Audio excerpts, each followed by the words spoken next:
자, 아이패드를 이렇게 쓸 수 있다면 어떨까요? 갤럭시북으로 240Hz까지 뽑아낸다면요. 지금까지 게임을 못했던, 아니 안 했던 이유가 모니터 때문이었던 걸까요? 갤럭시 S25 엣지부터 아이폰 16 프로의 갤럭시 탭 S10 울트라, 맥북 프로까지 작정하고 써봤는데요. 오늘 우리는 오디세이 올레드 G9을 파헤쳐 볼 겁니다. 대부분 한 번쯤은 들어봤겠지만 써본 사람은 많지 않다는 울트라 와이드 모니터를요. 올레드 모니터는 한 번 사면 죽을 때까지 써야 하는 거 아니야? 뭘 하길래 49인치까지 필요해 싶을 수 있지만 아마 이 리뷰를 보고 나면 생각이 바뀔 겁니다. 긍정적으로든 아니면 부정적으로든 말이죠. 이 모니터는요, 두 가지 정말 중요한 사실을 알고 보면 재미있습니다. 첫 번째로 초고성능이 필요한 모니터는 아니라는 거죠. 사실은 4K보다 픽셀이 100만 개쯤 덜 들어가거든요. 두 번째로 그렇다고 결코 가벼운 스펙도 아니라는 겁니다. 이게 뭔 소리야 싶지만 뭐가 되었든 이 모니터를 100% 활용하기란 결코 쉬운 일이 아니라는 의미인데요. 그러면 이제부터 이 모니터를 진하게 써본 경험을 풀어보겠습니다. 바로 가시죠. 가장 먼저 갤럭시북 5 프로와 연결해봤는데요. 얇고 가벼워 보여서 이게 될까 싶지만 너무 잘 됩니다. 최대 해상도 5120-1440에 무려 240Hz까지 되는 거죠. 여기서 중요한 게 뭐냐면 오디세이 올레드 G9은 4K만큼 픽셀이 많이 들어있지는 않다는 건데요. 무려 49인치라 스펙 깡패로 보이지만 사실은 4K보다 픽셀이 100만 개쯤 적으니까 4K 출력이 가능한 기기라면 이 모니터도 충분히 사용하실 수 있을 거예요. 그런데 이렇게만 이야기를 하면 그러면 FHD보다 조금 더 많은 정도인가요? 또는 4K 모니터를 쓰다가 이 모니터로 바꿔도 충분한가요? 하실 수 있지만 그건 또 아닙니다. 사실 갤럭시북 5 프로에서 무려 240Hz로 출력하다 보니까 모니터의 자원을 너무 많이 사용해서 발열도 심하고 팬도 열심히 돌아가거든요. 그래서 웹서핑이나 문서 작업까지는 나름 쾌적한데 게임은 조금 버거워서 기기에 따라서는 주사율을 120Hz나 60Hz로 타협을 할 필요도 있는 거죠. 참고로 이 모델은 글레어 프리를 적용해서 상당히 매트한데요. 갤럭시북도 반사 방지 코팅이 있지만 여전히 글레어 패널이라면 이건 완전 매트해서 인쇄된 것처럼 깔끔하고 단정한 화면을 보여줍니다. 그러니까 유리로 덮여진 화면이 아니라 마치 출력한 사진처럼 보이는 거죠. 진짜 깔끔하지 않나요? 물론 글레어 패널처럼 쨍한 느낌은 없으니까 취향에 따라 선택할 필요도 있습니다. 이제 아이패드 프로 M1으로 갈아타 볼까요? 놀랍게도 5120-1440 풀 해상도를 지원합니다. 물론 주사율은 60Hz라 아쉬운데요. 웹서핑도 시원시원하고 멀티태스킹도 괜찮은데 아이패드 OS의 한계로 창을 4개 이상 띄울 수가 없어요. 16기가 램인데 왜 이런 거죠? 거기다 게임도 패드 비율로만 가능하고 전체 화면도 안 되니까 게임은 기대할 수 없습니다. 아무튼 아이패드까지 연결이 가능한 오디세이의 단자 구성은 생각보다 단촐한데요. 꼭 필요한 단자를 하나씩만 넣어준 거죠. 거기다 썬더볼트가 아니라서 전력 공급도 안 되고 가벼운 젠더 역할만 해서 SSD를 연결하면 속도가 3분의 1까지 줄어듭니다. 헤드폰은 약간의 고주파음도 들리고 출력도 낮은 데다 자체 조구로 조절해야 하니까 영 불편하더라고요. 나름 깔끔하게 배치하긴 했는데 확장성과 활용성이 아쉽습니다. 다음으로 아이폰 16 프로는 어떨까요? 최대 4K 60Hz까지 연결은 되는데 16:9 고정 비율이라 아쉬워요. 영상을 가득 채워서 재생할 순 있지만 가로로 긴 영상은 이렇게 나오니까 애매한 거죠. 참고로 16:9 고정 출력은 닌텐도 스위치도 스위치2도 마찬가지입니다. 이제 갤럭시 S25 엣지와 연결해봤는데요. 덱스 모드에서도 여전히 공백이 생기더라고요. 물론 오디세이가 PVP를 지원해서 이렇게 다른 기기와 함께 쓰면 나름 활용도가 높아지기도 합니다. 사실 엣지와 비교하고 싶었던 건 두께였는데요. 오디세이 올레드 G9도 상당히 얇아서 측면에서 보면 제법 날렵하거든요. 엣지는 한 장의 플레이트 같은 느낌의 카메라가 존재감을 드러낸다면 오디세이는 1800R로 살짝 휘어진 디자인이 날렵해 보이면서 후면의 코어 라이팅이 존재감을 드러내는 거죠. 게이밍 모니터로 나왔지만 멀고 먼 다른 은하에서 온 것만 같은 과한 디자인이 아니라서 오히려 괜찮았는데요. 스탠드 하판이 플랫해서 심플한 데다 활용성도 높고 엘리베이션 높이 조절부터 가벼운 틸트 각도 조절까지 가능한 데다 컬러도 차분해서 마음에 들더라고요. 물론 베젤은 엣지와 다르게 상당히 두께감이 있고 하단부가 더 두꺼워서 전면은 무난무난합니다. 또 모서리 라운딩 마감이 살짝 아쉽기도 했는데요. 스탠드 합판 고무 패킹인가요? 이게 너무 작기도 하고 또 케이블은 이렇게밖에 정리가 안 되니까 조금 아쉬운 느낌도 있습니다. 다음으로 갤럭시 탭 S10 울트라와 써봤는데요. 화면 미러링만 가능해서 왜 그런가 하고 보니까 클래식을 선택해야만 확장이 가능하더라고요. 아이패드와 다르게 화면도 꽉 차지 않고 완전 따로 작동하니까 태블릿은 터치로, 모니터 출력은 터치패드나 마우스로 조작해줘야 합니다. 참고로 갤럭시 탭의 픽셀 밀도는 239bpi인데 오디세이는 110bpi라 아쉽지 않을까 싶잖아요. 사실 작정하고 다가가면 픽셀이 보입니다. 거기다 QD OLED 패널이라 LCD와 비교하면 글자 가독성에서도 차이가 있는데요. 하지만 32인치 4K 모니터도 140bpi 정도니까 사실 크게 부족한 스펙은 아닙니다. 또 이렇게 거대한 모니터를 가까이 다가가서 볼 일도 없으니까 픽셀 밀도는 딱 기본적인 수준이라고 볼 수 있는 거죠. 마지막으로 M1 Max 맥북 프로와 진하게 써봤는데요. 여러분들을 위해 정말 유용한 정보들만 모았으니까 혹시 아직 구독하지 않으신 분이 계시다면 구독과 좋아요, 알림 신청 부탁드릴게요. 그러면 이어서 가볼까요? 디스플레이 포트와 HDMI를 동시에 연결하면 모니터를 실제로 나눠서 쓸 수 있어요. 그래서 화면이 3개인 것처럼 조금 더 자유롭게 활용할 수도 있는데요. 하지만 M1 시리즈의 한계 때문인지 풀 해상도 240Hz는 지원이 안 되는 점은 꼭 알아두세요. 또 맥은 외장 모니터를 120Hz 이상 연결하더라도 482는 60Hz로만 작동하니까 꼭 이 방법을 활용해서 482를 더 쾌적하게 사용하시는 걸 추천합니다. 대신 맥북은 화질이나 색감, 밝기가 뛰어나기로 유명하잖아요.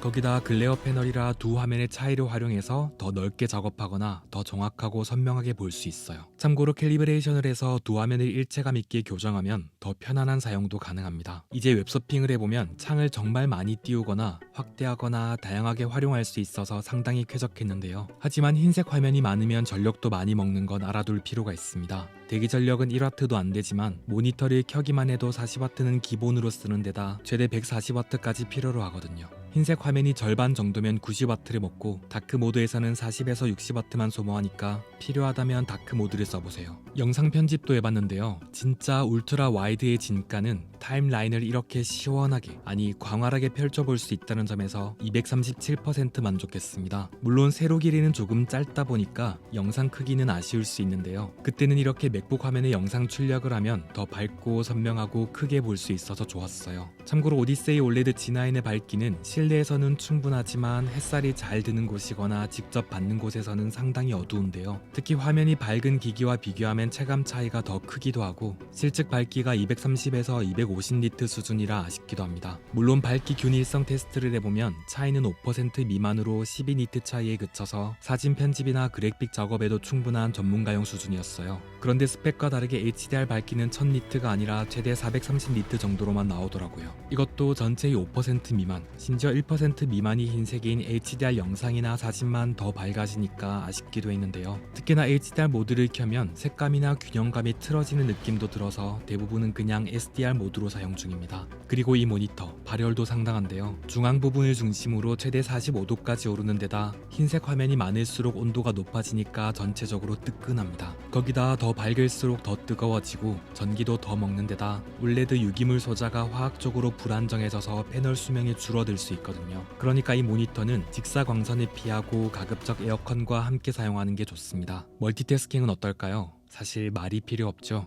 다양한 창을 활용하기에 이만한 캔버스가 또 없거든요. 거기다 맥북 화면까지 활용이 가능하니까 화면 속 데스크 꾸미기와 최적화된 환경을 갖추기에는 정말 좋았어요. 버닝 걱정 없이 맥북 화면에 이것저것 띄워서 고정해둘 수도 있는 거죠. 또 오디세이 올레드 G9이 1800R 곡률로 휘어져 있긴 한데 과하지 않아서 쓰다 보면 휘어졌다는 사실 자체를 잊게 만들기도 합니다. 하지만 32:9 비율이 언제나 정답은 아닌데요. 16:9 32인치 모니터가 세로 화면은 더 크기도 하고 21:9 45인치 모니터가 전체 화면 면적도 더 넓고 쾌적해서 이상적인 크기와 비율로 보이기도 하거든요. 그러니까 사용 목적과 환경에 따라 화면 비율과 크기를 선택할 필요도 있습니다. 이제 게임을 좀 해볼까요? 저는 게임을 정말 못해서 자주 하진 않았었는데 이 정도 몰입감이라면 다시 게임을 시작해볼까 싶더라고요. 진짜 좌우로 광활하게 펼쳐지는 풍경들이 정말 그곳에 가 있는 느낌을 주는 거죠. 여기에는 주사율과 FPS, 응답 속도가 관련이 있는데요. 가장 이상적인 조건은 FPS를 뽑아낼 수 있는 기기, 다음이 주사율,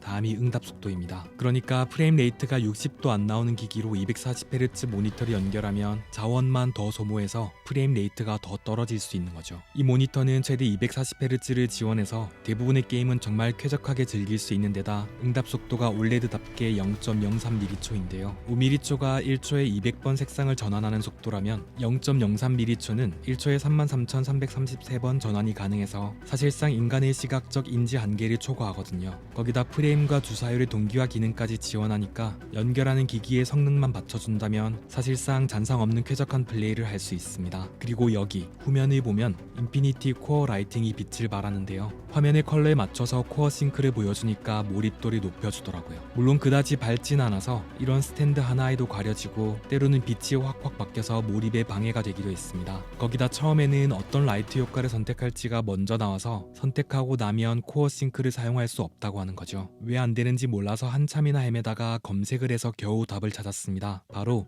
단색 고정을 선택한 다음에야 코어 싱크가 활성화되는 거죠. 아니 왜 설명도 없이 안 된다고만 했던 걸까요? 다음으로 영상을 재생해 봤는데요. 확실히 올레드답게 색상 표현력이 끝내줍니다. 이건 그냥 느낌이 아니라 실제 측정 값에서도 확인이 가능한데요. 이렇게 대부분 94% 이상, 99%에서 100%까지 색상을 표현해주거든요. 그래서 영상을 보기에도 전문적인 작업을 하기에도 충분한 기본기를 갖추고 있어요. 특히 이 그래프를 보면 완만하게 기울어진 이상적인 감마 곡선을 보여줍니다. 결과는 감마 2.1 수준으로 매우 균형 잡힌 밝기와 대비, 자연스러운 이미지를 보여주는 걸 알 수 있는데요. 감마는 모니터가 밝고 어두운 부분을 얼마나 자연스럽게 표현하는지를 나타내는 수치이기 때문에 이 정도면 전문 그래픽 작업에 적합한 모니터라고 볼 수 있습니다. 거기다 회색 램프 그래프에서도 중간 톤의 색온도가 약간 바뀌고 있지만 120K 수준으로 색온도 변화도 비교적 안정적이에요. 또 컬러별 델타 E 값을 보면 평균 2.0으로 전문가용 모니터 수준인데요. 델타 E는 0에 가까울수록 원색에 가까운 표현을 보여주는 값으로 대부분 3 미만으로 차이가 느껴지지 않으니까 사진이나 원본과 동일한 수준으로 보여주는 거죠. 마지막으로 색상 균일성도 뛰어나서 화면의 어느 부분을 보더라도 거의 동일한 색상을 보여주는데요.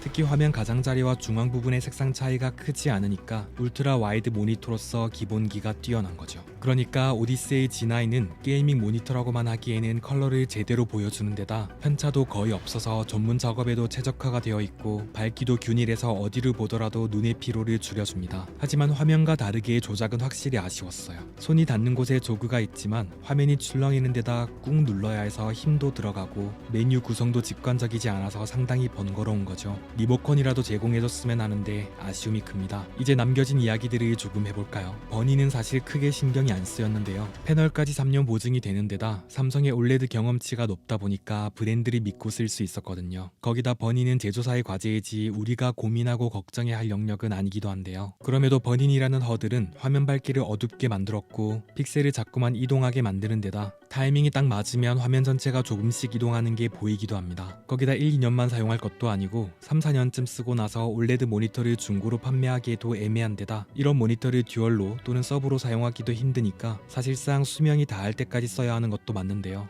중요한 건 3년 이후의 수명이 아닐까 합니다. 패널 수리 비용이 상당하니까 3년이 지나면 큰 돈을 들여서 수리하는 것보다는 차라리 새로 구입하는 게 더 낫거든요. 그래서 올레드 모니터는 확실히 내가 원하는 스펙과 성능, 가격이 고루 갖춰져 있는지를 제대로 알아보고 구입하는 걸 추천합니다. 참고로 이 모니터는 아마 삼성 물류에서 삼성 직원이 가져와서 설치까지 해줄 거예요. 저는 그냥 받기만 하고 직접 설치했는데요. 생각보다 박스가 엄청 크고 설치도 힘든 데다 무겁고 번거로워요. 그러니까 가능하다면 설치까지 해달라고 하고 패널 이상도 바로 확인하는 게 좋습니다. 문제가 있으면 기사님께서 바로 조처를 취해준다고 하거든요. 그런데 제가 쓴 제품만 그런 건지 상황에 따라 고주파음이 들리더라고요. 이건 어떻게 해결해야 할까요? 아무튼 한번 설치하고 나면 이동하는 게 상당히 힘드니까 미리 자리를 잡고 설치하시는 걸 추천합니다. 제가 선택한 오디세이 올레드 G9 G930 모델은 딱 중간 라인으로 상위 모델과 하위 모델을 놓고 보면 이런 차이가 있습니다. 하위 모델은 사실 주사율보다도 글레어 프리가 없다는 점에서 선택하지 않았는데요. 크게 밝은 화면도 아닌데 빛 반사까지 심하면 더 아쉬울 것 같더라고요. 물론 가성비가 상당해서 빛 반사가 신경 쓰이지 않거나 어두운 곳에서 사용한다면 충분히 괜찮은 선택이 될 거예요. 상위 모델은 스마트 기능과 무선 연결성이 있는데요. 스피커는 그냥 존재한다는 데 의의를 둬야 할 것 같고 대신 AI 화질 최적화도 있으니까 프리미엄 기능을 원한다면 선택해보세요. 여기까지